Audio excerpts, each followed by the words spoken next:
YouTube channel एक simple सा question जिसके ऊपर हजारों वीडियोस हैं, लेकिन स्टिल कोई भी यूजफुल नहीं है क्योंकि सारी इन्फॉर्मेशन टुकड़ों में बटी पड़ी है। और इससे भी बड़ी प्रॉब्लम है कि इन्फॉर्मेशन आउटडेटेड है। 2000 पूरा चेंज हो चुका है। इसकी ऑडियंस से लेके कंटेंट क्रिएशन का प्रोसेस और इवन स्टैंडर्ड दोनों ही पहले से काफी ज्यादा कॉम्प्लेक्स भी हो गए और काफी ज्यादा आसान भी। लेकिन ये आपके लिए कॉम्प्लेक्स होगा या आसान, ये टोटली इस बात पे डिपेंड करता है कि आप कितनी नॉलेज के साथ स्टार्ट करते हो। और अगर आप वही 15-15 मिनट की वीडियो देख के सोच रहे हो कि आपका काम बन जाएगा, तो let me give a reality check, ऐसा नहीं होने वाला है। इसलिए इस वीडियो में मैं आपको एक beginner to advance level step to step guide देने वाला हूँ कि कैसे एक यूट्यूब चैनल स्टार्ट करना चाहिए। आपके पास वो नॉलेज होगी जो कि बाकी क्रिएटर्स को गेन करने में 3 से 5 साल लग जाते हैं। और मेरे इस बात पे क्यों विश्वास करना चाहिए, क्योंकि मैं खुद एक क्रिएटर हूँ जिसने 17 की एज में यूट्यूब स्टार्ट किया था और 5 से 8 अलग निशेस में काम कर चुका हूँ। और राइट नाउ आप जिस चैनल पे ये वीडियो देख रहे हैं, इस चैनल पे मैंने सिर्फ 1 साल के अंदर ही 50 से कम वीडियोस में 3,50,000 सब्सक्राइबर से ज्यादा गेन कर लिए हैं। और इसके सिवाय 30 लाख रुपए से ज्यादा अर्न भी कर लिए हैं। और ये सब मैं कर पाया क्योंकि मेरे पास एल्गोरिथम की नॉलेज के साथ साथ यूट्यूब बिजनेस की भी नॉलेज थी, जो कि आज मैं आप लोगों के साथ शेयर करने वाला हूँ। ये वीडियो किसी कोर्स से कम नहीं होने वाली है और हो सकता है इस वीडियो में मैं अपनी कुछ प्रीवियस वीडियोस को भी मर्ज करूँ ताकि आपको सारी नॉलेज एक सीक्वेंस में मिले। अगर आप इस वीडियो को पूरा देखोगे तो आपको सक्सेसफुल यूट्यूबर बनने से कोई नहीं रोक सकता, ये मेरा प्रॉमिस है। जो इन्फॉर्मेशन मैं शेयर करने वाला हूँ, लोग उसे अपने कोर्सेज में देते हैं या फिर चार्ज करते हैं इस चीज के लिए, और कई सारे तो बताते भी नहीं है क्योंकि इससे उनका बिजनेस ठप हो सकता है। लेकिन मुझे इस चीज से फर्क नहीं पड़ता।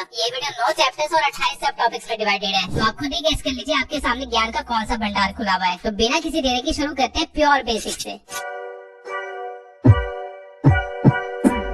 YouTube को छोड़ के 18 ऐसे और सोशल मीडिया प्लेटफॉर्म्स है जो कि पे करते हैं, लेकिन हम YouTube पे ही क्यों काम करें और सिर्फ YouTube का ही इतना बोलबाला क्यों है? क्योंकि YouTube एक स्नोबॉल इफेक्ट की तरह काम करता है। बाकी सोशल मीडिया पे चीजें ट्रेंड के अकॉर्डिंग चलती है और फिर गायब हो जाती है। जो रील आपने 2022 में देखी थी, अगर उसे आप आज ढूंढने बैठोगे तो आपको वो मिलेगी ही नहीं, क्योंकि उस रील का ट्रेंड खत्म हो चुका है। इवन हो सकता है कि आपको वो क्रिएटर भी न मिले क्योंकि अब वो क्रिएटर रेलिवेंट नहीं रहा। ट्रेंड चेंज हो गया, कंटेंट चेंज हो गया और लोगों ने क्रिएटर को छोड़ दिया और किसी और क्रिएटर को देखना शुरू कर दिया। एज ए रिजल्ट उस क्रिएटर का करियर शुरू होते ही खत्म हो गया। उसने जो भी पैसे कमाए होंगे वो तब तक ही कमाए होंगे जब तक उसकी रील्स चल रही थी, लेकिन उसके बंद होते ही उसने कुछ नहीं कमाया होगा। वहीं YouTube पे ऐसा बिल्कुल भी नहीं है। YouTube पे आप एक बार कोई वीडियो बना के डाल दो तो उसके पैसे आपको तब तक आते रहेंगे जब तक आप जिंदा है। आप खुद कभी नोटिस करना कि आपको YouTube चलाते हुए 2 साल 5 साल पुराना भी कंटेंट सजेस्ट हो जाता है। इवन कई बार तो 10 साल पुराना कंटेंट भी सजेस्ट हो जाता है। और जब तक कंटेंट सजेस्ट हो रहा है यानी लोगों की फीड में आ रहा है, तब तक क्रिएटर पैसे कमा रहा है। इसको आप इस वे में भी ले सकते हैं कि बाकी सारे सोशल मीडिया प्लेटफॉर्म से कंटेंट की फीड है जहाँ चीजें आ रही है और जा रही है, लेकिन YouTube एक कंटेंट लाइब्रेरी है जहाँ पे चीजें स्टोर हो रही है। तो एक मेन रीजन YouTube को चूज करने का यही है कि यहाँ पे स्टेबिलिटी बहुत ज्यादा है। इस प्लेटफॉर्म को आप एक लाइफ टाइम करियर की तरह भी परस्यू कर सकते हो। इसके अलावा YouTube 2005 से चल रहा है और अभी तक 122 मिलियन लोग इसे रोज चलाते हैं और इस पे कंटेंट देखते हैं, यानी कि 12 करोड़ लोग रोज एक ही प्लेटफॉर्म चला रहे हैं। तो ऑब्वियसली कमिंग फ्यूचर में इसके बैन होने का तो कोई भी स्कोप नहीं है, क्योंकि ये खुद में एक पूरी इकोनॉमी भी चला रही है। अगर आज इंडिया में YouTube बंद हो जाता है तो पूरी 16,000 करोड़ की इकोनॉमी को इफेक्ट पड़ेगा और ऑब्वियसली सरकार खुद का इतना बड़ा लॉस तो नहीं करवाने वाली है। इसलिए टिकटॉक की तरह ये कोई रिस्की प्लेटफॉर्म नहीं है, बल्कि सबसे सिक्योर प्लेटफॉर्म है। तो अगर मैं आपको शॉर्ट में समझाऊं तो यहाँ पे पैसा लाइफ टाइम है, स्टेबिलिटी भी है और फ्यूचर सिक्योरिटी भी है और क्रिएटिव फ्रीडम तो भर भर के है। और ये इनफ है आपके लिए इस प्लेटफॉर्म को सीरियसली लेने के लिए, क्योंकि आजकल ये चारों चीजें तो किसी जॉब में भी नहीं मिलती। इसके सिवाय यूट्यूब से जो फेम मिलता है और जो पैसे मिलते हैं वो आपकी जिंदगी बदलने का पोटेंशियल रखते हैं। और इसका प्रूफ मुझे दिखाने की जरूरत नहीं है, आप लोग ये वीडियो देख रहे हो तो आपको ऑब्वियसली ये चीज पता होगी। रही बात अर्निंग की, तो मैं खुद एक छोटा क्रिएटर होकर भी इस साल 30 लाख रुपए से ज्यादा कमा चुका हूँ सिर्फ यूट्यूब से, और मेरी एज अभी सिर्फ 20 साल है। इंडिया में एक सॉफ्टवेयर इंजीनियर की एनुअल सैलरी 10 लाख रुपए होती है, यानी कि अगर एक तरह से देखा जाए तो मैंने एक सॉफ्टवेयर इंजीनियर से 3 गुना ज्यादा कमाया इस साल। और ये चीज बोल के मैं किसी इंजीनियर की डिसरिस्पेक्ट नहीं कर रहा, I really respect them, but मैं आपको एक करियर ऑप्शन दिखा रहा हूँ जो कि आपको ट्रेडिशनल एजुकेशन सिस्टम नहीं दिखाने वाला है। इवन आपके पेरेंट्स भी आपको ये चीजें नहीं बोलने वाले क्योंकि उनको खुद को भी नहीं पता। और रही बात बाकी यूट्यूबर्स की, तो ऑब्वियसली वो तो अपना कॉम्पिटिटर्स नहीं बढ़ाना चाहेंगे तो क्यों ही बताएंगे। अब पैसों की बात आ ही गई है तो ये भी समझ लेते हैं कि YouTube पैसे कैसे देता है और क्यों देता है। 90% ऑडियंस तो मेरे से यही चीज पूछती रहती है, इसलिए इस चीज को मैं एग्जांपल के साथ अच्छे से एक्सप्लेन करूंगा ताकि एक 10 साल का बच्चा भी समझ जाए। सबसे पहले आपको ये पता होना चाहिए कि YouTube को गूगल ओन करता है। गूगल 256 कंपनीज ओन करता है, जिसमें से YouTube भी है। YouTube की अर्निंग को समझने के लिए आपको हल्का सा गूगल को भी समझना पड़ेगा। गूगल दुनिया का सबसे बड़ा ब्राउजर है, सारी वेबसाइट सॉफ्टवेयर वगैरह आप गूगल पे जाके ही एक्सेस कर पाते हो। और गूगल पैसे कैसे कमाते हैं, जब आप किसी वेबसाइट पे जाते हो तो आपको साइड में या टॉप पे कहीं ना कहीं आपको ऐड दिखती होगी। ये ऐड दिखाने के लिए गूगल बिजनेस से पैसे लेता है और अपनी अर्निंग करता है। यूट्यूब का भी सेम फंड है। यूट्यूब पे भी वीडियो चलाने से पहले आपको काफी सारी एड्स दिखाई जाती है और उन एड्स की वजह से यूट्यूब अर्न करता है। और जब यूट्यूब थोड़ा बहुत अर्न करता है तो क्रिएटर्स के साथ भी उस चीज को शेयर करता है। अब बिजनेसेस यूट्यूब पे क्यों ऐड दिखा रहे हैं, मुझे लगता है ये मुझे समझाने की जरूरत नहीं है, क्योंकि ये नॉर्मल सी चीज है। जहाँ पे भी भीड़ होगी वहाँ पे ऐड दिखाई जाएगी। पहले लोग टीवी देखते थे तो वहाँ पे ऐड आती थी, फिर लोगों ने मॉल्स में जाना स्टार्ट किया तो वहाँ पे बैनर्स लगा दिए, थिएटर के अंदर एड्स लगा दिए एंड सो ऑन। अब यूट्यूब पे भीड़ है तो यूट्यूब पे भी एड्स चलेंगी। तो अगर मैं ये चीजें आपको हल्का सा टेक्निकल टर्म्स में समझाऊं तो ये कुछ इस तरह से बनेगा। सबसे पहले तो कंटेंट क्रिएटर्स यूट्यूब पे कुछ कंटेंट डालेंगे ताकि यूट्यूब की ऑडियंस इकट्ठी हो जाए, जिसके बाद कोई कंपनी यूट्यूब पे अपनी एड रन करने आएगी। अब क्योंकि यूट्यूब को गूगल ऑन करता है तो यूट्यूब अपना हिस्सा पहले ही निकाल के रख लेगा, जो कि होता है 45%, और बचा हुआ पैसा वो कंटेंट क्रिएटर को देगा ताकि वो यूट्यूब पे वीडियो डालना बंद न करे और भीड़ बनी रहे। तो यहाँ से आप ये समझ लो, जिस कंटेंट क्रिएटर के पास जितनी ज्यादा भीड़ होगी, यानी उसकी वीडियो पे जितने ज्यादा व्यूज आ रहे होंगे, जितने ज्यादा लोग उसे देख रहे होंगे, उसकी कमाई भी उतनी ज्यादा होगी। यूट्यूब सब्सक्राइबर्स के बेसिस पे पैसे नहीं देता, बल्कि व्यूज के बेसिस पे पैसे देता है। और क्योंकि गूगल इतनी बड़ी कंपनी है, वो इतना सारा डाटा अकेले मैनेज नहीं कर सकती, इसलिए गूगल एक अलग से अकाउंटेंट बैठा रखा है जिसे हम बोलते हैं गूगल एडसेंस। और हमारा सारा हिसाब किताब गूगल एडसेंस में होता है और वहीं से हमको पैसे आते हैं। जब यूट्यूब से पैसे आने लग जाते हैं तो उस चीज को हम यूट्यूब मोनेटाइजेशन बोलते हैं, यानी कि हमारा चैनल मोनेटाइज हो गया, उससे पैसे आएंगे। और इसका एक क्राइटेरिया होता है जो कि है 4000 घंटे वॉच आवर और 1000 सब्सक्राइबर्स। जब आपका ये क्राइटेरिया कंप्लीट हो जाता है तब आप मोनेटाइजेशन के लिए अप्लाई कर सकते हैं और आपको पैसे आना स्टार्ट हो जाएंगे अगर आप अप्रूव हो जाते हैं तो। मोनेटाइजेशन के और भी क्राइटेरिया है, जैसे कि शॉर्ट्स का क्राइटेरिया, लेकिन वो थोड़ा सा मुश्किल है, जिसके बारे में मैं आगे आपको अच्छे से डिटेल में एक्सप्लेन करूंगा। इसके सिवाय जब आप मोनेटाइजेशन के लिए अप्रूव हो जाते हैं तो आपको अपना बैंक अकाउंट लिंक करना होता है गूगल एडसेंस से, ताकि पेमेंट डायरेक्टली आपके बैंक अकाउंट में आ जाए। और ये नॉर्मली महीने के 20 से 25 तारीख के बीच में आपके बैंक अकाउंट में आ जाती है। और कितने पैसे आएंगे ये टोटली इस बात पे डिपेंड करता है कि आपने कितने व्यूज गेन किए हैं। और व्यूज के साथ साथ 2-3 चीजें और होती है जिसपे पैसे कितने आएंगे, ये चीज डिपेंड करती है। लेकिन ये चीजें मैं आपको अभी नहीं समझाऊंगा, वीडियो में आगे समझाऊंगा।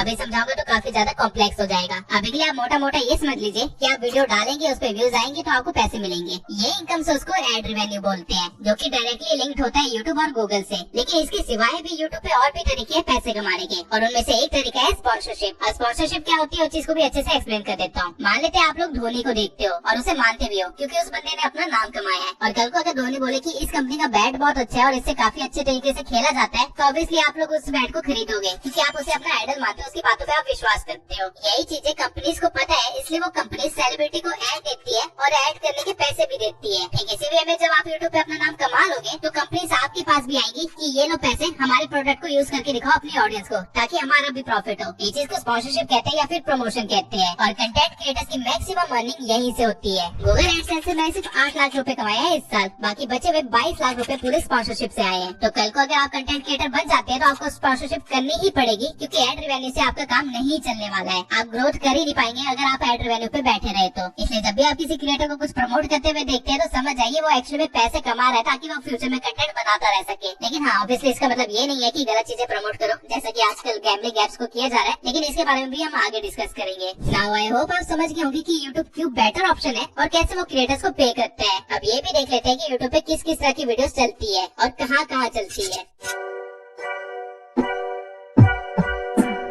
यूट्यूब शायद एक लौटा ऐसा प्लेटफॉर्म है जिसपे 2 साल के बच्चे से लेके एक 75 इयर्स का बूढ़ा भी कंटेंट कंज्यूम कर रहा होगा। और ये कोई फिक्शनल डाटा नहीं है। यूट्यूब किड्स, जहाँ पे बच्चों का कंटेंट डलता है, like nursery rhymes, moral stories, toy reviews, Pega pig and so on, वहाँ पे डेली के 500 मिलियन व्यूज जा रहे हैं, यानी कि 50 करोड़ बच्चे डेली कंटेंट कंज्यूम कर रहे हैं वहाँ पे। और नॉर्मल यूट्यूब पे डेली के 122 मिलियन एक्टिव व्यूज आते हैं, जिसका डाटा मैं आपको स्क्रीन पे शो कर देता हूँ। इस डाटा से आपको ये पता चल जाएगा कि किस एज ग्रुप के कितने लोग यूट्यूब चलाते हैं और उनको अगर नंबर में कन्वर्ट किया जाए तो वो कितने बनते हैं। नाउ जो चीज एक 13 साल का बच्चा देख रहा होगा, वो चीज कोई 40 साल वाला बंदा तो नहीं देख रहा होगा। इवन आप किसी भी एज ग्रुप को पकड़ लीजिए, उसमें भी आपको हद से ज्यादा वैरायटी दिख जाएगी। मैं भी आपको कुछ ऐसी वीडियोस दिखाता हूँ जो कि शायद आपने कभी देखी ही नहीं होगी।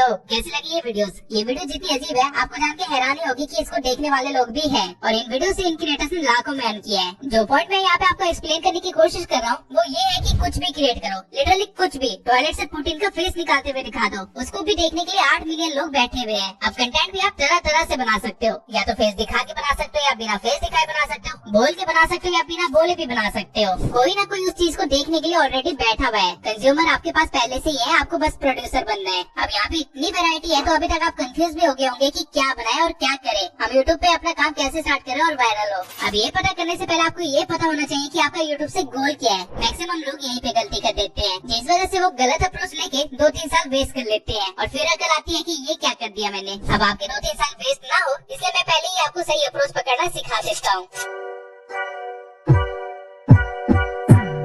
सबसे पहले आपको ये पता होना चाहिए कि आपको यूट्यूब से क्या चाहिए, पैसा या फेम। सारा गेम सिर्फ इन 2 एलिमेंट्स के आसपास घूमता है। मैं ऐसे क्रिएटर्स को भी जानता हूँ जिनका बहुत ही ज्यादा नाम है लेकिन वो मुश्किल से महीने के 15 लाख कमाते हैं। वहीं कुछ ऐसे क्रिएटर्स भी है जिनकी शक्ल आज तक किसी ने नहीं देखी है लेकिन वो महीने के 50 लाख तक अर्न करते हैं और दोनों ही अपनी लाइफ में काफी खुश है क्योंकि दोनों को वही चीजें चाहिए थी और उन्होंने वही अचीव किया है। कोई नाम कमाना चाहता था तो कोई गुमनामी में रह के काम करना चाहता था। जब मैंने 17 की एज में अपना काम स्टार्ट किया था तब मैं भी गुमनाम रह के अपना काम करना चाहता था, लेकिन 30 साल एक्सपेरिमेंट करने के बाद मुझे समझ आ गया कि गुमनाम रह के मैं अपने गोल को अचीव नहीं कर पाऊंगा, मुझे शक्ल दिखानी ही पड़ेगी और वो मैं करने भी वाला हूँ जल्दी। पॉइंट ये है कि जो मेरा गोल था उसके लिए मेरी अप्रोच गलत थी, या कह लीजिए कि टाइम के साथ मुझे अप्रोच चेंज करनी पड़ी रेलिवेंट रहने के लिए। अब मेजर फैक्टर तो मनी और फेम ही है लेकिन उसके नीचे थोड़े और सब फैक्टर्स हैं, लाइक आपको फास्ट ग्रोथ चाहिए या स्टेडी ग्रोथ चाहिए। यूट्यूब एक ऐसा प्लेटफॉर्म है जहाँ पे हर सक्सेसफुल क्रिएटर के पास कुछ यूनिक वे और नॉलेज है जिसकी वजह से कुछ क्रिएटर्स 1 महीने में 100 के भी क्रॉस कर लेते हैं, वहीं कुछ क्रिएटर्स 1 साल बाद भी ये गोल अचीव नहीं कर पाते। लेकिन कुछ क्रिएटर्स पैसा कमा के 1-2 साल में गायब हो जाते हैं, वहीं कुछ धीरे धीरे ग्रो करते रहते हैं और 10 साल तक कमाते रहते हैं। इसके सिवाय आपको ये भी पता होना चाहिए कि आपको यूट्यूब से एक एक्टिव इनकम चाहिए या फिर पैसिव इनकम चाहिए, यानी कि आप काम करते रहना चाहते हैं और पैसे कमाते रहना चाहते हैं, या फिर आप एक सिस्टम बैठाना चाहते हैं जिसके बाद आप कहीं पे भी चले जाए आपको पैसे आते रहेंगे।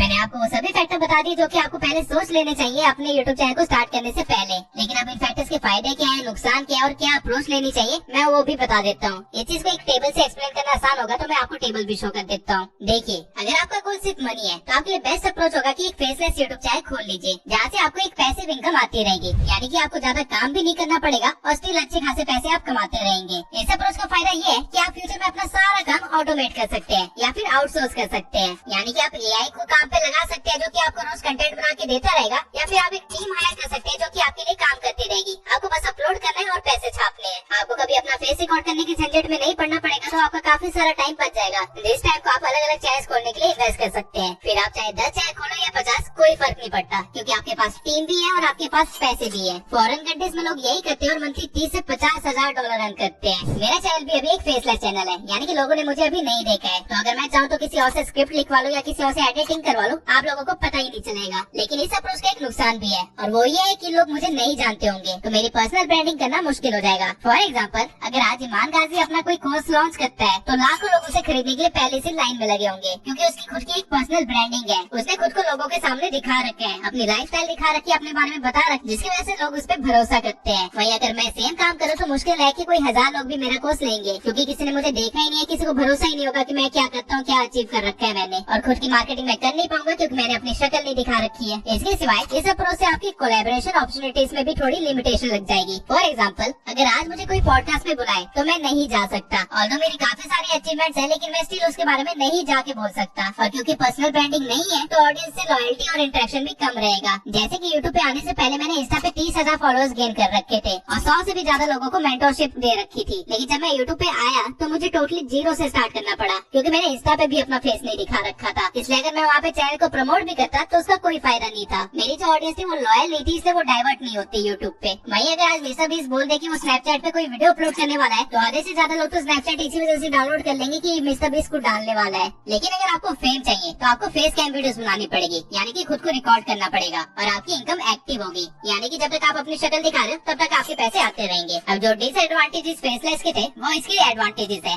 लाइक आप पर्सनल ब्रांडिंग कर सकते हो, खुद की मार्केटिंग कर सकते हो और ऑडियंस से ज्यादा बेटर कनेक्ट भी कर सकते हो। इवन कोलैबोरेशन अपॉर्चुनिटीज भी ज्यादा रहेगी। लेकिन नुकसान इस अप्रोच के भी है, आपकी शक्ल आपकी ही है, यानी आपको खुद को रिकॉर्ड करते रहना पड़ेगा जो कि काफी एनर्जी एनर्जी लेगा और काफी ज्यादा टाइम भी लेगा, जिसकी वजह से आप ग्रोथ पे अच्छी तरह से फोकस नहीं कर पाओगे, अलग अलग बिजनेस अपॉर्चुनिटीज नहीं देख पाओगे, क्योंकि सारा टाइम कंटेंट बनाने में जा रहा होगा। आप स्क्रिप्टिंग वगैरह का काम किसी और को दे सकते हो, लेकिन वॉइस ओवर करना और खुद को रिकॉर्ड करना ये आपको ही करना पड़ेगा, और ये कोई और नहीं कर सकता, इसको आप आउटसोर्स नहीं कर सकते। इसके सिवाय मल्टीपल चैनल्स खोलना और मैनेज करना बहुत ही मुश्किल हो जाएगा, क्योंकि एक ही चैनल आपकी इनफ जान खा जाएगा। यहाँ पे आपकी ग्रोथ स्टडी एंड स्लो होगी। बिजनेस चैनल में आप मास प्रोडक्शन कर सकते हो, लेकिन वो चीज यहाँ पे पॉसिबल नहीं होगी। अब ये थे फायदे और नुकसान दोनों के, फेम और मनी के। लेकिन एक तीसरी अप्रोच भी है, हाइब्रिड अप्रोच, यानी कि आप दोनों काम कर सकते हो। इसका एग्जांपल आप मेरे चैनल से ही ले सकते हो। आप लोग मेरी आवाज सुन रहे हो तो आपको पता है मेरी पर्सनल ब्रांडिंग कुछ हद तक तो हो रही है, लेकिन क्योंकि मैं फेस नहीं दिखा रहा हूँ इसलिए मास प्रोडक्शन भी कर पा रहा हूँ और अलग अलग चैनल्स भी खोल पा रहा हूँ। बाकी चैनल जो मैं खोल रहा हूँ वो पूरी तरह से ऑटोमेटेड है, जिसके लिए मैंने एक टीम बैठा रखी है जो कि सारा काम करती है। मैं सिर्फ अपलोड करता हूँ। मैं ये चैनल के लिए सारा काम मैं खुद कर रहा हूँ, जिसकी वजह से मैं ऑडियंस से कनेक्ट भी कर पा रहा हूँ। फ्यूचर में जब मेरे 500 के हो जाएंगे तो मैं इस चैनल पे अपना फेस रिवील कर दूंगा, फिर मैं खुद की मार्केटिंग करके कोलैबोरेशन अपॉर्चुनिटीज भी बढ़ा लूंगा और फेम मुझे इस चैनल से मिलेगा, जबकि मेरे बाकी सारे चैनल्स मुझे पैसे लाके दे रहे होंगे और उसमें मेरी इन्वॉल्वमेंट कम से कम होगी। मुझे पैसिव इनकम और फेम दोनों चाहिए थे, इसलिए मैंने इस अप्रोच को लिया है। अब आगे बढ़ने से पहले मैं चाहता हूँ कि आप लोग थोड़ा टाइम लो और सोचो कि आपको क्या चाहिए। अगर आपने सोच लिया तो मैं आपको एक और गुड न्यूज बता देता हूँ। ये इतना एडवांस हो गया है कि आप दोनों काम कर सकते हो, फेस कैम भी बना सकते हो और चैनल को ऑटोमेट भी कर सकते हो। तो कह लीजिए कि आप अगर सिस्टम को समझ गए तो आप अनस्टॉपेबल हो जाओगे। लेकिन ये चीज वीडियो में आगे बताऊंगा, अभी आपको बेसिक समझाने की जरूरत है। ना आपको यूट्यूब की वर्किंग पता है और आपको ये भी पता है कि आपको यूट्यूब से क्या चाहिए, लेकिन अब शुरू कैसे करें उस चीज पे आते हैं। सबसे पहले आपको ये पता होना चाहिए कि नीश क्या होती है। बेसिकली अगर आप YouTube पे रैंडमली कुछ भी डालते रहोगे तो अगले 100 साल में भी आप ग्रो नहीं कर पाओगे, क्योंकि लोगों को पता ही नहीं चलेगा कि वो आपको सब्सक्राइब क्यों करे। आप खुद देखिए, जब आप मार्केट जाते हो तो आपको पता होता है कि कौन सी दुकान पे क्या मिलेगा। फॉर एग्जाम्पल, अगर मुझे पेंसिल चाहिए तो मैं स्टेशनरी की दुकान पे जाऊंगा, वही मोबाइल चाहिए तो मैं इलेक्ट्रॉनिक्स या डिवाइसेस की दुकान पे जाऊंगा। लेकिन एज्यूम करते हैं कि एक ऐसी दुकान है जहाँ पे रैंडमली कुछ भी सामान मिल जाता है, ओनर को भी नहीं पता कि उसके पास क्या क्या है, तो आप क्या उस दुकान पे जाएंगे? बहुत ही रेयरली, क्योंकि कंफ्यूजन किसी को नहीं पसंद। सेम वे में लोगों को पता होना चाहिए कि आपका चैनल किस बारे में है। आपको सिर्फ एक ही टॉपिक पकड़ना है और इस टॉपिक को हम मार्केट के टर्म्स में नीश बोलते हैं, यानी कि कैटेगरी। अब यूट्यूब खुद सारे कंटेंट को 15 कैटेगरीज में डिवाइड करता है, जो कि आपको सामने दिख रहे होंगे। लेकिन इन कैटेगरीज में भी सब कैटेगरीज है, या फिर ये कह लो कि सब निशेज एग्जिस्ट करती है, जो कि हमें डिसाइड करनी होती है ताकि ऑडियंस को एग्जैक्टली पता हो कि किस चीज के बारे में हमारा चैनल है। फॉर एग्जाम्पल, अगर वुमन वाम की वीडियोस को देखा जाए तो यूट्यूब के नजरिए से वो कॉमेडी या एंटरटेनमेंट कैटेगरी में आएगी, लेकिन एक्चुअल में ऑडियंस उसके पास क्या देखने जाती है? वाइन्स। तो यहाँ पे आप ये कह सकते हो कि वाइन्स एक सब निश है एंटरटेनमेंट कैटेगरी में। सेम वे में ऐसे हजारों सब निशेस एग्जिस्ट करती है और सब पे कंटेंट बन रहे हैं और लोग उसे देख भी रहे हैं, तो इनमें से आपको भी एक सब निश चूज करनी है। लेकिन इससे पहले मैं आपको थोड़ी इन्फॉर्मेशन दे देता हूँ जो आपको पता होनी चाहिए एक निश डिसाइड करने से पहले। हर निश की अर्निंग सेम नहीं होती। हम निश की अर्निंग को CPM और RPM से कंपेयर करते हैं। CPM का मतलब होता है कि YouTube को कितने पैसे मिल रहे हैं जब 1000 लोग किसी ऐड को देख रहे हैं। फॉर एग्जांपल, मान लीजिए कि YouTube को $1 मिलता है जब भी 1000 लोग किसी ऐड को देखते हैं मेरे चैनल पे, तो मेरे चैनल का CPM होगा $1। लेकिन क्या YouTube पूरे पैसे मुझे दे देगा? नहीं, वो अपना 40% कमीशन काटेगा और मुझे मिलेंगे $0.55 पर 1000 व्यूज पे। इसे बोलते हैं RPM। अभी CPM किस बेसिस पे डिसाइड होता है? ये डिसाइड इस बेसिस पे होता है कि किसी कंपनी ने गूगल को कितने पैसे दिए हैं ऐड दिखाने के लिए। फॉर एग्जाम्पल, एक ट्रेडिंग कंपनी जो की दिन के 1 करोड़ कमा लेती होगी, वो ऐड दिखाने के लिए ज्यादा पैसे देगी, तो गूगल को ज्यादा CPM मिलेगा। और उसकी ऐड कहाँ दिखाई जाएगी? फाइनेंस से रिलेटेड चैनल पे, क्योंकि उस कंपनी की टारगेटेड ऑडियंस वहीं पे बैठी है। तो हम कह सकते हैं कि फाइनेंस चैनल का CPM ज्यादा होता है। वही एक ब्यूटी प्रोडक्ट कंपनी जो कि मुश्किल से साल का 1 करोड़ कमाती होगी, क्या वो इतने पैसे गूगल को दे पाएगी? नहीं, तो गूगल को खुद कम CPM मिलेगा। और ब्यूटी प्रोडक्ट के टारगेटेड ऑडियंस कौन होती है? वो फीमेल जो कि डेली व्लॉग्स देखती है। तो हम कह सकते हैं कि डेली व्लॉग का CPM कम होगा कंपेयर टू फाइनेंस नीश। और अगर CPM कम है तो RPM तो ऑटोमेटिकली कम हो ही जाएगा, क्योंकि गूगल अपने पैसे नहीं छोड़ने वाला है। ठीक इसी तरह हर कैटेगरी और हर सब कैटेगरी की अर्निंग अलग होती है एड रेवेन्यू से। लेकिन इन सब कैटेगरीज में से आपको कौन सी कैटेगरी या नीश चूज करनी है वो कैसे डिसाइड करें, तो आइए ये भी बता देता हूँ। नीश ढूंढना कोई रॉकेट साइंस नहीं है, बस आपको आपका इंटरेस्ट या पैशन पता होना चाहिए। सोचिए अगर वुमन वाम ने वाइस की जगह एजुकेशन का चैनल खोला होता, ध्रुव राठी ने एजुकेशन की जगह टेक का चैनल खोला होता और टेक्निकल गुरुजी ने वाइस का चैनल बनाया होता, क्या लगता है आज ये लोग इतने सक्सेसफुल हो पाते जितने ये लोग हैं? ऑब्वियस आंसर है नहीं। लेकिन ये सारे आज दुनिया के सबसे बड़े क्रिएटर्स में काउंट होते हैं, क्योंकि इन्होंने अपने लिए एक सही नीश चूज की थी। पर आप लोग पूरी तरह से कंफ्यूज है कि मैं क्या नीश चूज करूँ, क्या ट्रेंडिंग नीश में जाऊँ या फिर जहाँ पे पैसे ज्यादा मिल रहे हैं वहाँ पे जाऊँ, या फिर जो मुझे आता है वो करूँ, और अगर मुझे कुछ नहीं आता तो मैं क्या करूँ? करूँ। टेक्निकल गुरुजी गैजेट्स रिव्यू और वुवन वाम वाइन्स इसलिए बनाते हैं क्योंकि ये उनका पैशन है। जब ये लोग सक्सेसफुल नहीं थे तब से ये लोग इस फील्ड में काम कर रहे हैं। अब इससे पहले आप लोग ये कहें कि आपका कोई पैशन नहीं है, मैं आपको बता दूं कि आप गलत हो। हर इंसान का एक पैशन या इंटरेस्ट होता है, बस उसको ढूंढना आना चाहिए। सोचिए अगर आपके पास दुनिया का सारा पैसा होता, अनलिमिटेड टाइम होता और कोई रिस्पॉन्सिबिलिटी नहीं होती तो आप क्या करते? आपका जो भी आंसर है वही आपका रियल इंटरेस्ट है। और अगर आपके पास कोई आंसर नहीं है तो ये देखिए कि आप अपने खाली टाइम में क्या करते हैं, या फिर आप अपनी डेली लाइफ में ऐसा कौन सा काम करते हैं जो कि सबसे ज्यादा टाइम कंज्यूम करता है। ये चीजें मूवी देखना, वॉक पे जाना, ओवर थिंकिंग जैसी छोटी चीजें भी हो सकती है और यही चीज आपकी सक्सेस की चाबी भी बन सकती है। आज के टाइम पे हर चीज पे कंटेंट बनाया जा सकता है और उसे मोनेटाइज किया जा सकता है। आपका जो भी पैशन, इंटरेस्ट या हॉबी है उसकी एक लिस्ट बना लीजिए। अगर ये लिस्ट लंबी है तो कोई प्रॉब्लम की बात नहीं है, बल्कि और भी ज्यादा फायदा है। तो मैंने पैशन ढूंढने पे इतना फोकस क्यों किया है इसका जवाब मैं लास्ट में दूंगा। तब तक हम चलते हैं अपने अगले पॉइंट पे।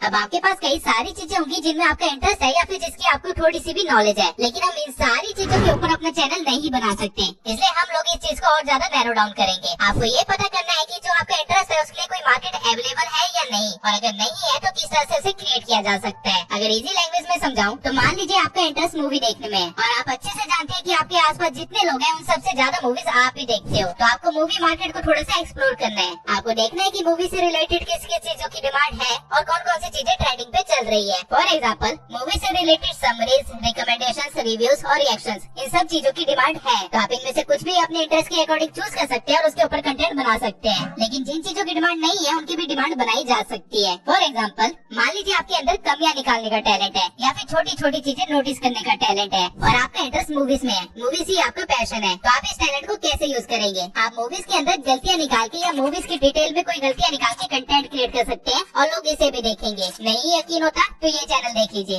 इस चैनल ने सिर्फ 112 वीडियो से मिलियन सब्सक्राइबर्स गेन कर लिए हैं और ये करता क्या है? मूवीज में गलतियां निकालता है। अब देखा जाए तो ये चीज की डिमांड थी नहीं मार्केट के अंदर, कोई नहीं सोचता कि यार ये मूवी देखी है मैंने, इसमें क्या क्या गलती हो गई, चलो फाइंड करते हैं। लेकिन स्टिल इस क्रिएटर ने अपने पैशन को पहचाना और उस पर कंटेंट क्रिएट किया और जब कंटेंट बना तो डिमांड अपने आप क्रिएट होने लगी और लोग उसे कंज्यूम भी करने लगे। अब ये काम आप तब कर सकते हैं जब आपके पास एक एग्जिस्टिंग मार्केट हो। फॉर एग्जाम्पल इस केस में मूवी वाली ऑडियंस ऑलरेडी एक एग्जिस्टिंग मार्केट थी जिनको बस एक नया प्रोडक्ट या कह लो एक नया कंटेंट मिल गया। लेकिन जब आपके पास ऐसी कोई मार्केट ही ना हो तो आप क्या करेंगे? आपको अपने कंटेंट के लिए एक सुटेबल मार्केट देखनी है जिसके साथ आप ब्लेंड कर सके लेकिन फिर भी आपकी यूनिकनेस बनी रहे। फॉर एग्जाम्पल मैंने कहा था कि ओवर थिंकिंग अगर किसी का पैशन है तो उस पर भी कंटेंट बनाए जा सकते हैं और इसका एग्जाम्पल ये रहा। Dude, if I weigh 99 pounds and eat a pound of nachos, am I 1% nacho?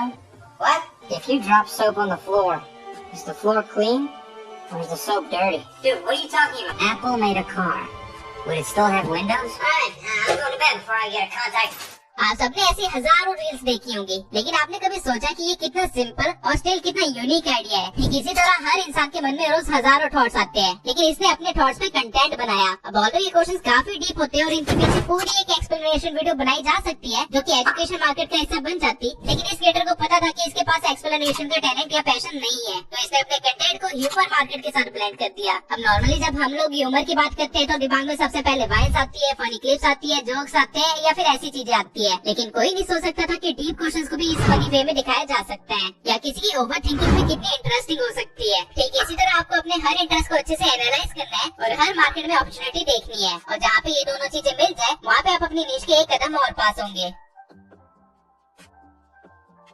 अब हर चीज जिसकी मार्केट में डिमांड है जरूरी नहीं कि उसकी उतनी वैल्यू भी हो। नीड डिसाइड करते टाइम मनी हमेशा एक इम्पोर्टेंट फैक्टर रहेगा, लेकिन सिर्फ मनी के बेसिस पे अगर नीड डिसाइड करोगे तो आपका फेल होना ग्रांटेड है। और रीजन आपकी वीडियोस नहीं होगी बल्कि आपका माइंड होगा, क्योंकि जो चीज आप सिर्फ पैसों के लिए करते हैं उसे आप एज अ जॉब करते हैं और अगर आपने यूट्यूब को एज अ जॉब किया तो कभी ना कभी यहाँ से फ्रस्ट्रेट होकर इसको छोड़ने की कोशिश करेंगे या फिर नीड चेंज करते रह जाएंगे। यूट्यूब एक बिजनेस है ना कि जॉब, और बिजनेस हमेशा वही करना चाहिए जो कि आता है, ना कि वो जो दिखने में अच्छा हो। यूट्यूब की हर नीश की वैल्यू अलग है, यानी कि हर नीश वाले को अलग सीपीएम मिलता है और अगर मैं इनको सीक्वेंस में लगाऊं तो ये लिस्ट कुछ इस तरह से बनेगी, आप आराम से इसे देख सकते हैं। अब मार्केट एनालिसिस के बाद आपको ये देखना है कि आप अपनी नीश से कितना मनी जनरेट कर पाएंगे। आपको एक एग्जैक्ट नंबर तब तक पता नहीं चलेगा जब तक आपका चैनल मोनेटाइज ना हो जाए, लेकिन आप एक अप्रॉक्स अमाउंट लेके चल सकते हैं जो कि आप खुद भी कैलकुलेट कर सकते हैं। आपको सबसे पहले ये पता करना है कि आपकी नीश का एग्जैक्ट सीपीएम क्या है। ये आप अपनी नीश के किसी बड़े क्रिएटर की क्यूएनए में जाके पता कर सकते। सीपीएम से और आपकी नीश के एवरेज व्यू से आप एड रेवेन्यू में कितना जनरेट कर पाओगे वो निकल जाएगा। और फिर आपको ये देखना है कि जो आपने नीश चूज करी है उसमें स्पॉन्सरशिप कितनी मिलती है। और स्पॉन्सर का कोई एग्जैक्ट प्राइस तो नहीं होता,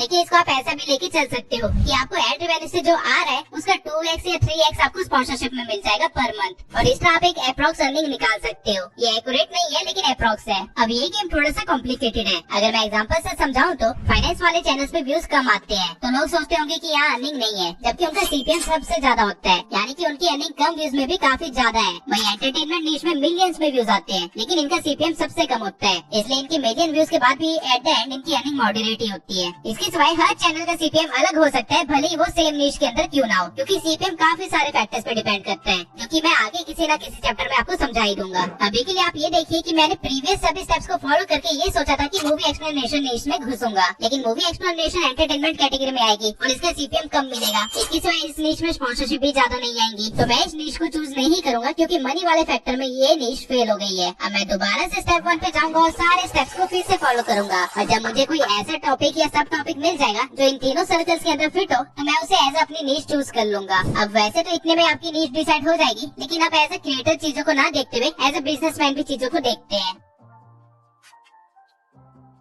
लेट्स अज्यूम आपने प्रीवियस सारे पार्ट्स को फॉलो करके अपना एक कंक्लूजन निकाला कि आप हेल्थ एंड फिटनेस से रिलेटेड चैनल खोलेंगे जहाँ पे आप एक्सरसाइजेस बताएंगे। लेकिन आप सोचिए कि क्या ये काम आप अगले 5 साल तक कर सकते हैं? क्या 5 साल बाद भी आप अपनी ऑडियंस को कुछ यूनिक प्रोवाइड कर पाएंगे? बेसिकली हम 6 मसल्स को ट्रेन करते हैं। अगर आप 6 मसल्स की 10 अलग अलग एक्सरसाइजेस भी बताएंगे, वो भी 10 अलग अलग वीडियोस में, और मान लेते हैं कि आपने थोड़े बहुत चेंजेस करने के बाद इसको रिपीट भी कर लेते हैं, तो भी आप सिर्फ 120 ही वीडियोस बना पाएंगे, जो कि आप आराम से 1.5 साल के अंदर कवर कर लेंगे। फिर आप क्या करेंगे? क्योंकि दोबारा कंटेंट रिपीट करने के बाद तो चैनल डेड हो जाएगा, यानी कि व्यूज आना ही बंद हो जाएंगे। अब इस टाइम पे आपको अपने चैनल का नीश चेंज करके एक ब्लॉग चैनल बनाना पड़ जाएगा। और ठीक इसी तरह जहाँ आपने चैनल स्टार्ट करने के टाइम सोचा था कि सिर्फ 1-2 घंटे एक्सरसाइज करके रिकॉर्ड करके वीडियो डाल दूंगा, अब आपको पूरा दिन कैमरे के सामने रहना पड़ेगा। और हो सकता है कि ये चीज आपको लंबे टाइम तक पसंद न आए, क्योंकि हम सब में से हर कोई इतना ज्यादा सोशल नहीं है। और वही दूसरी साइड जिसने मूवी समरी पे भी चैनल खोला होगा, वो 10 साल बाद भी यूनिक वीडियो डाल सकता है। तो फिटनेस में पैसा तो ज्यादा है, जो कि आप 2 साल तक अच्छा खासा कमाओगे भी, लेकिन फिर आप कंगाल होने लग जाओगे। वही एंटरटेनमेंट नीश वाला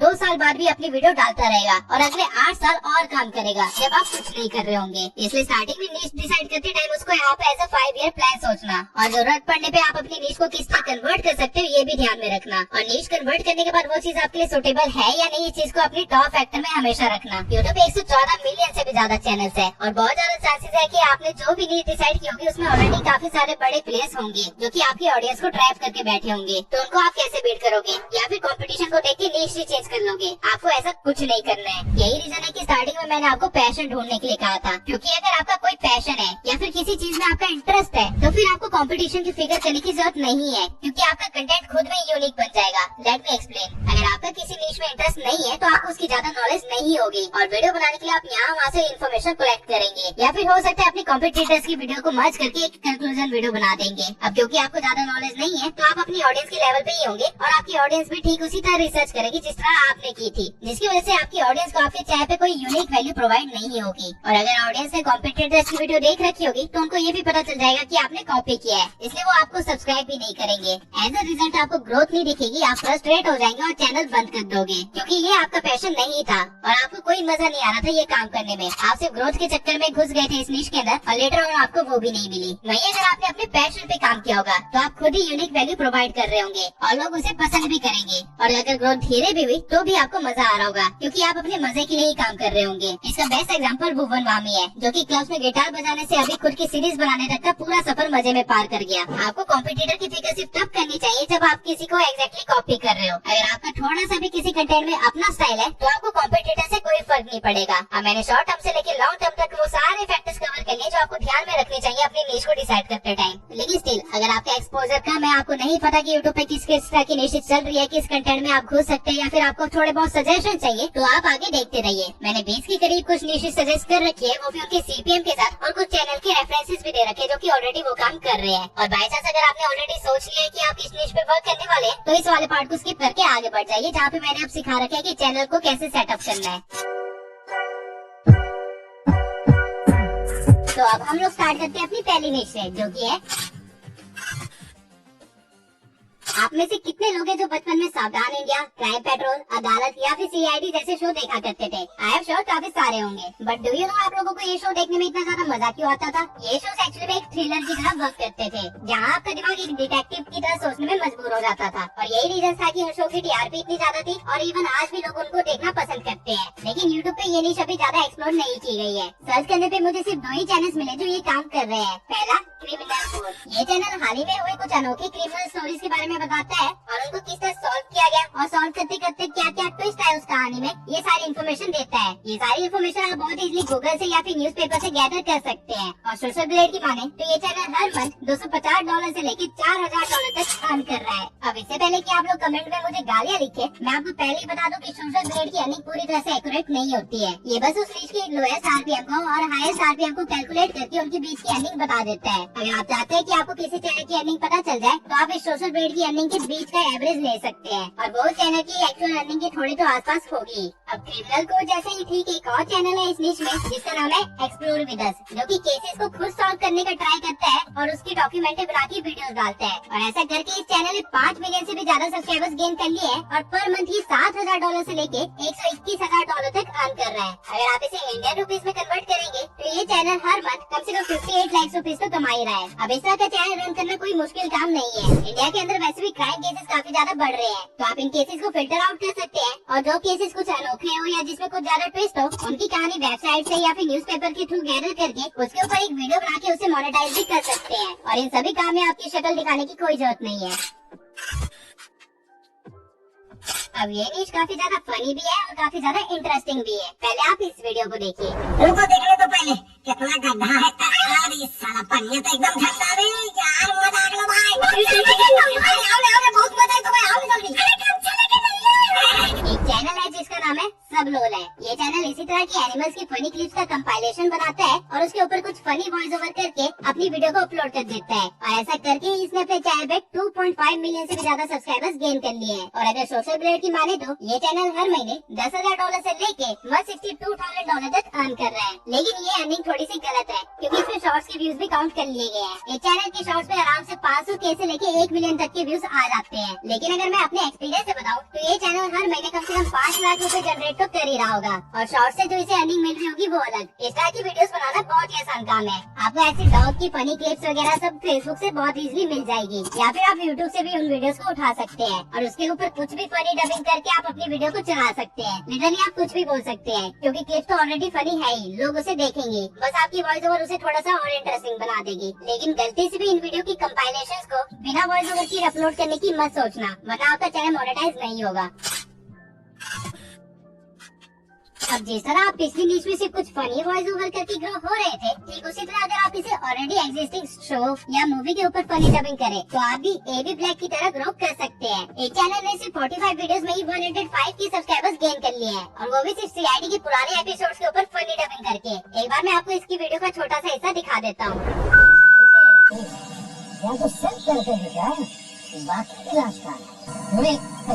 अंदर जाके देखो और निकालो जो कुछ भी अंदर है। तुम जरा संभाल के ना देखो, कोई सबूत ना मिल जाए। जरा संभाल के ना सबूत ना मिल जाए।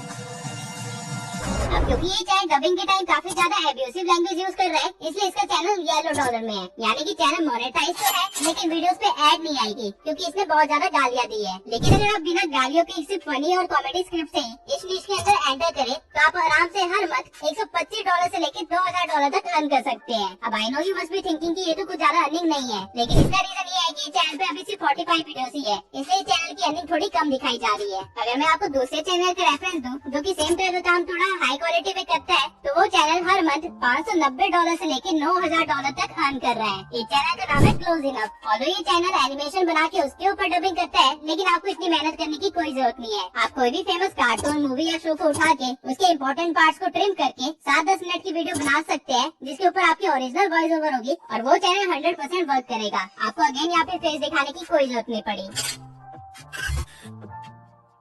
अब कोई भी कंट्री क्यों ना हो, वहाँ की यूथ हमेशा एक चीज से चिपकी रहती है और वो है स्पोर्ट्स। यूट्यूब पे 3 स्पोर्ट्स बहुत ही ज्यादा सर्च किए जाते हैं। पहला फुटबॉल, दूसरा क्रिकेट और तीसरा WWE। और अगर आपने इसमें से किसी भी स्पोर्ट्स में अपना चैनल ग्रो कर लिया तो आपकी चांदी ही चांदी नहीं बल्कि आपका सोना ही सोना होगा। स्पोर्ट्स का CPM बहुत ही ज्यादा हाई है और इसके अंदर ऑडियंस बेस भी बहुत बड़ी है। एग्जाम्पल के लिए आप FIFA फुटबॉल का चैनल देख सकते हैं जो कि फुटबॉल से रिलेटेड चीजों को एक्सप्लेन करता है। कोई प्लेयर कैसे ग्रो हुआ, कौन सी फ्रेंचाइज किसने कैसे ग्रो करी, कौन सी फ्रेंचाइज किसने खरीद ली, इन सब चीजों के ऊपर कंटेंट बना के इस चैनल ने 1 मिलियन से भी ज्यादा सब्सक्राइबर्स गेन कर लिए हैं और हर महीने ये चैनल करीब $2000 से लेके $45,000 तक कमाता है। अगर आप अपना चैनल फॉरेन ऑडियंस के लिए खोलते हैं तो आपको आराम से $3 का RPM भी मिल सकता है, जिसका मतलब है कि आप एक्चुअल में हर महीने सिर्फ 10,000 व्यूज से $30,000 तक की अर्निंग कर सकते हैं, जो कि इंडियन रुपीज में 24 लाख रुपए हुए। लेकिन अगर आप हिंदी में भी चैनल खोलते हैं जहाँ स्पोर्ट्स से रिलेटेड सिर्फ अपडेट या ओपिनियंस देते हैं तो आप भी रैसल चैटल की तरह हर महीने $2000 से लेकर $30,000 तक अर्न कर सकते हैं और अपने चैनल पे मिलियन सब्सक्राइबर्स इजीली क्रॉस कर सकते हैं। बस आपको थोड़ा सा फास्ट रहना पड़ेगा स्पोर्ट्स न्यूज के साथ। अब अगली न्यूज जो मैं आपको बताने वाला हूँ उसमें काफी कम कंपटीशन है, आप इसे एक हिडन जेम भी बोल सकते हैं। सरकार आए दिन कुछ न कुछ नई योजनाएं निकालती रहती है और पुरानी भी ऐसी काफी सारी योजनाएं हैं जिसके बारे में आम आदमी को पता ही नहीं है, जबकि ये सारी पॉलिसीज उनके फायदे के लिए बनी थी। आप इसी टॉपिक से रिलेटेड एक चैनल ओपन कर सकते हैं एक FB सरकारी योजना की तरह और हर महीने $200 से लेके $3000 तक अर्न कर सकते हैं। लेकिन आपकी एक्चुअल अर्निंग यहाँ से नहीं होगी। ये चैनल हर सरकारी योजना से रिलेटेड वीडियो डालता है और कुछ अपडेट होने पे उस वीडियो को दोबारा से अपडेट करके दोबारा डालता है। लेकिन आप इस चैनल से एक कदम आगे बढ़ सकते हैं। आप गवर्नमेंट पॉलिसीज के साथ साथ गवर्नमेंट एग्जाम के ऊपर भी कंटेंट डाल सकते हैं। किसी न किसी स्टेट में हर टाइम कोई ना कोई गवर्नमेंट एग्जाम चल ही रहा होता है, लेकिन काफी सारे लोगों को गवर्नमेंट एग्जाम के फॉर्म्स कहाँ से मिलेंगे, उसको कैसे फिल करना है, ये सब की नॉलेज नहीं होती है और वो यूट्यूब पे ही इस चीजों को सर्च करते हैं। लेकिन उनको यूट्यूब पे भी इससे रिलेटेड कोई अपडेटेड कंटेंट नहीं मिलता। आप फॉर्म कहाँ से रजिस्टर करें, कहाँ से फिल करें, इसके ऊपर कंटेंट बना के इजिली ग्रो कर सकते हैं और आपकी एक्चुअल अर्निंग कहाँ से आएगी वो भी मैं आपको बता देता हूँ। किसी भी एग्जाम के फॉर्म का लिंक या पॉलिसी की रजिस्ट्रेशन का लिंक आप अपने व्हाट्सएप कम्युनिटी में डाल सकते हैं और लिंक से डालने से पहले आप किसी लिंक शॉर्टनर का यूज कर सकते हैं जो कि आपको पैसे देता हो। एक ऐसा ही लिंक शॉर्टनर है shrinkme.io। ये लिंक शॉर्टनर आपको हर 1000 क्लिक पे $4 देता है और सरकारी एग्जाम फॉर्म्स के लिंक लोग आग की तरह शेयर करते हैं, इसलिए उन लिंक्स पे 10,000 क्लिक्स लाना कोई मुश्किल काम नहीं है। अब अगर हम थोड़ी सी मैथ करें तो आपके एक लिंक पे 10,000 क्लिक्स आने से आपको $40 तक की अर्निंग हो सकती है और अगर आपने 30 दिन ऐसे लिंक शेयर किए तो आपको $1200 की अर्निंग हो जाएगी, जो कि इंडियन रुपीज में 80,000 से भी काफी ज्यादा है। इसके सिवाय एड रेवेन्यू से जो आपको पैसे आ रहे होंगे वो अलग होगा और साथ में आपको काफी सारे ऐसे लोग भी मिलेंगे जो कि कहेंगे कि आप उनकी तरफ से फॉर्म भर दीजिए और इस चीज के लिए वो आपको कमीशन वगैरह देने के लिए भी तैयार हो जाएंगे, तो वो अर्निंग भी आपकी अलग होगी। आप सरकारी एग्जाम के फॉर्म्स, आप योजनाओं के फॉर्म्स और साथ में बैंक जॉब के फॉर्म्स भी भर सकते हैं। इस नीश में मुझे सिर्फ एक ही चैनल मिला है और वो भी इस चीज को अच्छे से नहीं कर रहा है, तो आपके लिए ये नीश पूरी तरह से ओपन है। आपको करना क्या है कि आपको बस एक अपनी व्हाट्सएप कम्युनिटी बनानी है जहाँ से लोग इजिली आपके लिंक्स को और ज्यादा शेयर कर पाए। अगर आप यूट्यूब से स्टार्ट करते हैं तो आपको अपनी व्हाट्सएप कम्युनिटी बनाने में कोई ज्यादा मुश्किल नहीं आएगी और अगर आप एक रूरल एरिया से हैं तो आपको अच्छे से पता होगा कि सरकारी फॉर्म्स कितने ज्यादा भरे जाते हैं। अब ऑब्वियसली ये नीश एक फेसलेस नीश तो है ही, लेकिन ये साथ में एक कैश काउ चैनल भी है, यानी कि इस नीश के कंटेंट पे आपको व्यूज आते ही रहेंगे, भले 5 साल हो जाए या 10 साल ही क्यों ना हो जाए, क्योंकि टाइम के साथ लोगों की बायोग्राफी चेंज नहीं होती है। और एक ऐसा ही चैनल है बायोग्राफर, जैसे सिर्फ 85 वीडियोस में ही 297K सब्सक्राइबर्स गेन कर लिए हैं और सोशल ब्लेड की माने तो ये चैनल हर महीने $300 से लेकर $6000 तक अर्न कर रहा है। लेकिन अगेन अगर मैं आपको अपने एक्सपीरियंस से बताऊं तो ये चैनल हर मंथ बड़े आराम से 3 लाख रुपए से ज्यादा अर्न कर रहा होगा। राइट नाउ ये चैनल सिर्फ सेलिब्रिटीज और हॉलीवुड एक्टर्स की बायोग्राफीज ही दिखा रहा है, लेकिन आप हिस्ट्री के कुछ महान लोगों के ऊपर भी बायोग्राफीज बना सकते हैं जिसे लोग सर्च करते हैं और अपने चैनल पे अपलोड कर सकते हैं। या फिर आप कुछ ऐसे लोगों की बायोग्राफी बना सकते हैं जिनको लोगों ने देखा तो है लेकिन वो भूल चुके हैं, जैसे कि कोई मिल गया मूवी का ये सरदार जी। इस बंदे को देखा तो सबने है लेकिन अब ये कहाँ पे है, क्या कर रहा है, किसी को पता ही नहीं है। आपको ये सारी इन्फॉर्मेशन चैट जीपीटी से बड़े आसानी से मिल जाएगी अगर आपको सिर्फ बंदे का नाम पता है तो। ये नीश भी एक कैश काउ नीश है और इसलिए एक ऐसी चीज है जिसे लोग पढ़ने से ज्यादा सुनना या देखना पसंद करते हैं। और इसी नीश में एक चैनल है जिसका नाम है एपिक हिस्ट्री। ये चैनल ने 2 मिलियन से भी ज्यादा सब्सक्राइबर्स गेन किए, वो भी सिर्फ 167 वीडियोस के साथ। और पर मंथ ये चैनल $174 से लेके $2000 तक अर्न कर रहा है। लेकिन अगेन ये डाटा गलत है। हिस्ट्री वीडियोस एजुकेशन कैटेगरी के अंदर आती है जिसका CPM आराम से $1 से लेके $2 तक का होता है और क्योंकि ये फॉरेन चैनल है तो इसका CPM ऑब्वियसली और भी ज्यादा हाई होगा। तो आप मान के चल सकते सकते हैं कि ये चैनल आराम से 5 लाख से लेकर 10 लाख के बीच की कुछ अर्निंग कर रहा होगा या फिर उससे भी ज्यादा। आप अपनी वीडियोस को और भी ज्यादा एंगेजिंग बना सकते हैं एआई वीडियोस और एआई एनिमेशन के साथ, और हिस्ट्री के सारे टॉपिक्स आप ChatGPT से निकाल सकते हैं। या तो आप 6 क्लास से लेकर 12 क्लास तक की हिस्ट्री की बुक उठा सकते हैं और उन्हीं के एक एक चैप्टर्स को लेके अपनी वीडियोस अपलोड करना स्टार्ट कर सकते हैं। इस तरह के चैनल आपके लिए एक पैसिव इनकम का काम करेगी। अगर आप एक साल चैनल पे अपनी वीडियोस अपलोड करके उसे छोड़ भी देते हैं तो भी 5 साल बाद आपको इनकम आती रहेगी। रिलीजन एक ऐसी चीज है जिसके बारे में हर एज ग्रुप का बंदा जानना चाहता है, और हर रिलीजन से रिलेटेड काफी सारी स्टोरीज होती हैं, मिथ्स होते हैं और काफी ज्यादा हिस्ट्री भी होती है, और इसी चीज को काफी सारे चैनल से कंटेंट में भी कन्वर्ट किया है। फॉर एग्जाम्पल राज भाई बिग ब्रेन को, जो की रणवीर अलाहाबादिया का ही एक स्टार्टअप है। एक चैनल पे हिंदुइज्म से रिलेटेड स्टोरीज, टेम्पल और उनकी हिस्ट्री और हिंदुइज्म के बारे में नॉलेज दी जाती है, और ये चैनल बड़े आराम से हर महीने $3,000 से लेकर $59,000 तक अर्निंग करते हैं। सिर्फ यही नहीं बल्कि डिवाइन डेज और इंडियन मॉन्क जैसे चैनल्स भी हैं, जो कि हिंदुइज्म के पीछे की साइंस के बारे में बताते हैं, और हर महीने $1,000 से लेकर $12,000 तक की अर्निंग करते हैं। यानी कि इस नीच में 5 लाख से ज्यादा की अर्निंग तो कंफर्म है। अगर आप भी मेरी तरह है जिसको अलग अलग रिलीजन के बारे में जानने में मजा आता है, तो आप इस तरह का एक चैनल खोल सकते हैं। बट मेक श्योर आपके हर वर्ड के पीछे एक अच्छी रिसर्च हो और उसके पीछे एक पुख्ता सबूत भी हो, क्योंकि रिलीजन लोगों की आस्था होती है, और सिर्फ कंटेंट के लिए अगर आप इसके साथ खिलवाड़ करोगे तो वो चीज गलत होगी।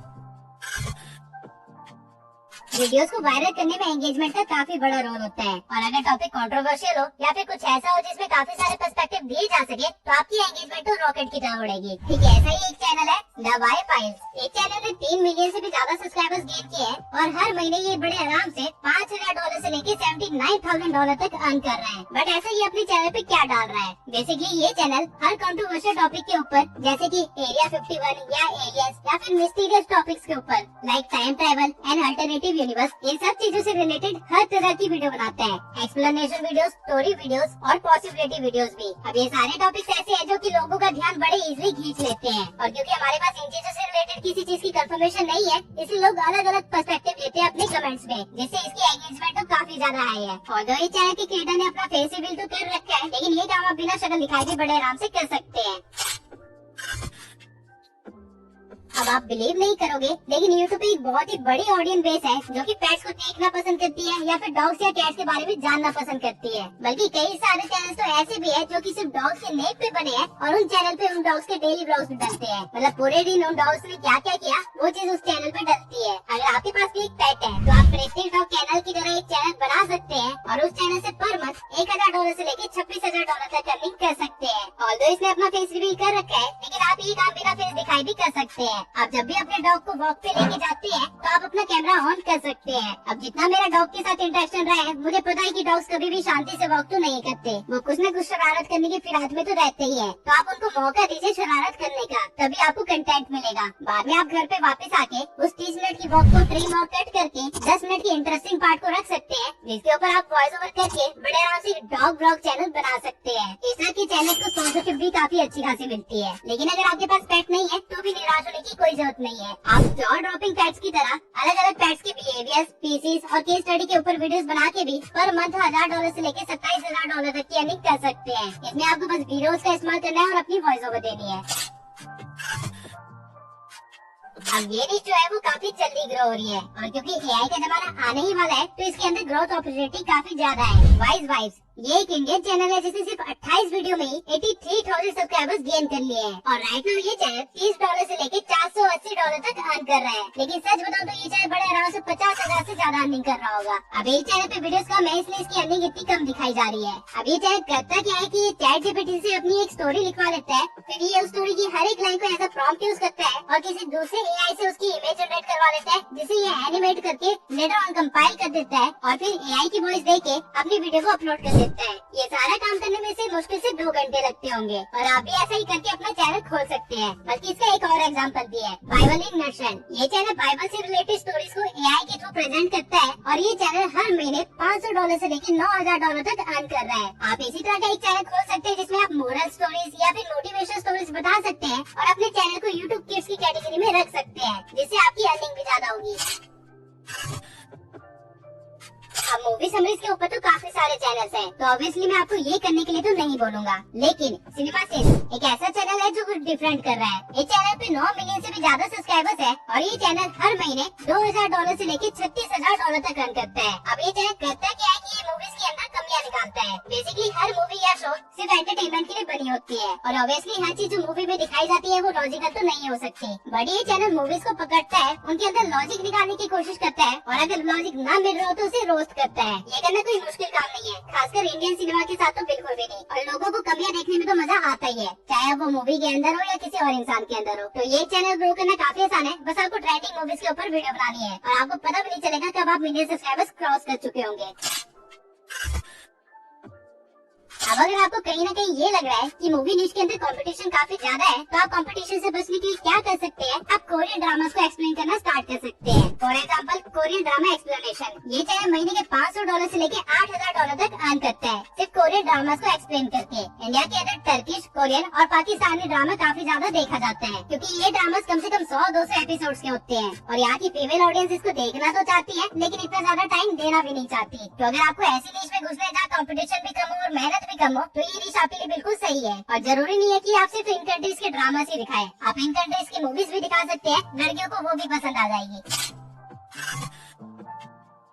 अब अगर आपको मूवी या ड्रामा में से किसी में भी इंटरेस्ट नहीं है, तो आप एक ऐसी ऑडियंस बेस को पकड़ सकते हैं जो कि अभी और ज्यादा ग्रो होने वाली है, और ये ऑडियंस बेस है मांगा की। नाम है पूरा चैंस रोम-कॉम मांगास। ये चैनल बेसिकली मांगास को वॉइस देता है। एक्चुअली में मांगास एक रिटन फॉर्मेट कॉमिक या नॉवल होती है और ये चैनल उन कॉमिक बुक्स को वेबसाइट से डाउनलोड करता है, एआई के थ्रू उसको कलराइज करता है और अलग अलग कैरेक्टर्स को एआई के थ्रू ही वॉइस जनरेट करवा के दे देता है। अब कॉमिक बुक में डायलॉग्स तो लिखे हुए ही होते हैं, तो वहाँ पे वॉइस ओवर देना कोई बड़ी बात नहीं है। और आपकी इन्फॉर्मेशन के लिए बता दूं, ये चैनल हर महीने के $400 से लेके $6,000 तक की अर्निंग कर रहा है। आप इवन इन चैनल्स के अंदर एनिमेस को भी समराइज कर सकते हैं, क्योंकि इन दोनों की ऑडियंस लगभग सेम ही है। इन चैनल्स पे आपको अच्छी खासी स्पॉन्सरशिप वगैरह मिल जाएगी, क्योंकि इन चैनल पे जो स्पॉन्सरशिप देंगे वो मैक्सिमम जापान के लोग होंगे। अब मैंने आपको अभी तक जितनी भी निशेस बताई, उन सब निशेस में आपको कोई भी स्किल की जरूरत नहीं थी और इन सबको आप बैठे बैठे अपने घर में आराम से फोन के थ्रू भी कर सकते हैं। लेकिन जो चीज जितनी आसान होती है, उस चीज में कॉम्पिटिशन उतना ही बढ़ता है। तो अगली कुछ निशेस में ऐसी बताने वाला हूँ जिसमें आपको हल्का सा स्किल सेट चाहिए होगा, लेकिन आप बड़े आसानी से कॉम्पिटिशन से बच के काफी ज्यादा ग्रो कर सकते हैं और ये स्किल्स इतनी मुश्किल भी नहीं है।